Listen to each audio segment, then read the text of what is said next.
Jaguars defeat the Jets 19-3 at MetLife Stadium. Bad weather, bad football, horrific quarterback play from Zach Wilson. Yeah, I was going to say from Zach Wilson because the one side of the ball, like, no, Trevor Lawrence is fine. Trevor Lawrence looked good. Not the problem.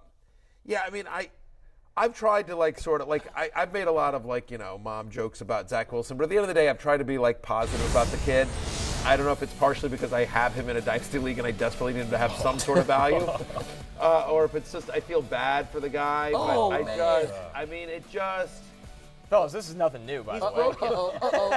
Take it from me. No. He's broken as we're watching some lowlights of Zach Wilson before he was pulled. As you're watching this live on if you're watching this live on Peacock, of course, we're showing some lowlight. That one at least got close to Garrett Wilson.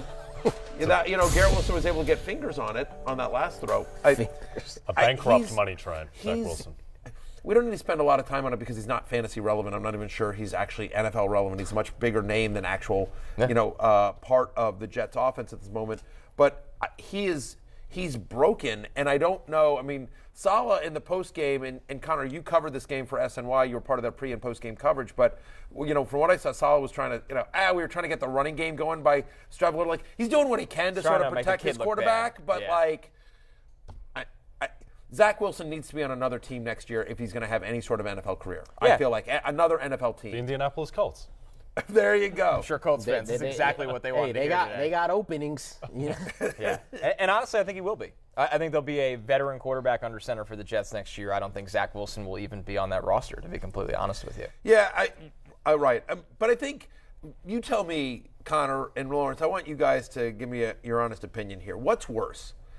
The Jets organization for spending the second overall pick on Zach Wilson, or Jay Croucher, a smart man with a lot of data in front of him, betting on Zach Wilson last night, because that's what he did. That's why he's wearing a Bortles jersey. I took my Jaguars straight up. Yeah. He wouldn't even give me the 2.5. No. He wouldn't give me the 2.5, and I said, fine, I'll take the Jags straight up. I'll wear the Pennington jersey tomorrow if the Jets win. You wear Bortles if my Jaguars win. My Jaguars won in deciding fashion. Jay Croucher, with all the data in front of you and your brains, you still bet on Zach Wilson last night. I'll tell you two things. One, if they had Blake Bortles last night, they might win that game. They would have beaten the Patriots in that punt return game. They would have beaten the Lions with Blake Bortles. And I'm not talking about 2017 Blake Bortles. I'm talking about Blake Bortles today, whatever he's doing. Any Blake Bortles. Blake Bortles on the couch. He wins those games. Two, 6 years ago when I was working in Australia as a corporate lawyer, I didn't think I'd be on NBC wearing a Blake Bortles jersey, but life comes at you fast.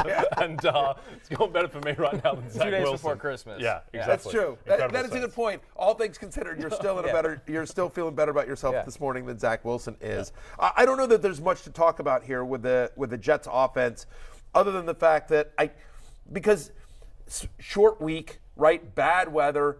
And a quarterback change. Hopefully next week Mike White is back, and then you're back. If you survive this, if you survived Garrett Wilson having a poor performance, Bam Knight having a poor performance, I think you can feel better about them next week. With Mike White under center against Seattle, who their defense is strong. Yeah, and brutal, including their run defense. So I feel better about Bam Knight. Yeah. Felt like again short week. They'll have 10 days to prepare. So I don't know that there's much to talk about that. Other side of the ball here. 4 straight games for Evan Engram. Evan Ingram's a thing. Has been, can you be I was complaining about the fact that I played against him in a playoff game and he knocked me out of the playoffs in one league, but he now has 4 straight games with over 14 fantasy points. Since week 13, he's the number 1 tight end in fantasy. Now, of course, skewed by that huge game that he had against Tennessee, but still, they were looking for Evan Engram, as you see there on your screen. Obviously, the 11 for 162, 2 touchdowns in week 14 against the Titans, but still, scored against the Lions in week 13, 8 for 62 against the Cowboys last week, and against the Jets, 7 for 113. Evan Ingram's legit and not 100% rostered somehow. Is he the number 2 tight end in fantasy next week? They're going to play in the Texans. Is it Kelsey then Ingram? Depending on what Mark Andrews does, he's got to be top 5. There's no question about it. Well, I had him top 5 this week, and he can only go up from here. And you mentioned the big game he had a couple of weeks ago.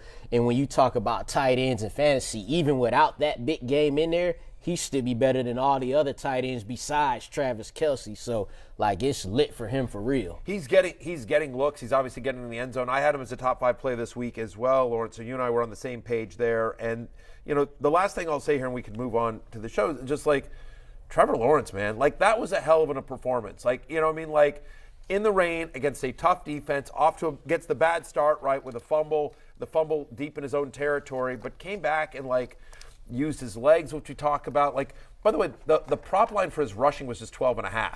Like, just again, but I thought creatively about Doug Peterson using his legs. We've talked about that in the preseason, that he's more mobile than people give him credit for. Obviously, tough day at the office for Zay Jones and Christian Kirk, given the tough matchup and the rain and the short week. I'm not worried about any of those guys. Yeah. But Trevor Lawrence, they didn't need him. Next year, Trevor Lawrence is a locked-in QB1. I think he's clearly a QB1, not only for the rest of the year, obviously, but I think as you start thinking about next year, he'll go in the top 10 among quarterbacks. Calvin Ridley on the way back. It only gets better. People forget about that.